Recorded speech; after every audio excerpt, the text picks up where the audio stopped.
Hey guys, and welcome back to this channel. In this video, I'll be showing you guys how you can hatch eggs faster and grow a garden. So you will need these two pets. It's the rooster and the chicken.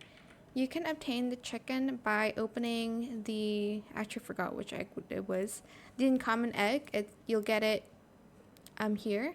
And then for the, oh my gosh, this is really annoying, hold on. And for the rooster, you can get it from the rare egg. As you can see, you have a 16% chance of getting it. Just restock on these eggs, I guess. Then you're going to place it in your garden, obviously. And for the rooster, it's going to increase the speed by 20%. For the chicken, it's going to increase it by 10%. So yeah, that's pretty much it really. I hope it was helpful for you guys.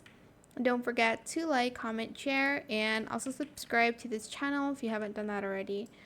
If you have any more questions about this video, just leave it in the comment section down below. I will try my best to answer them all for you guys. And if you found this video helpful, please click the thanks button as well. That is it for this video. Thank you so much for watching. Bye.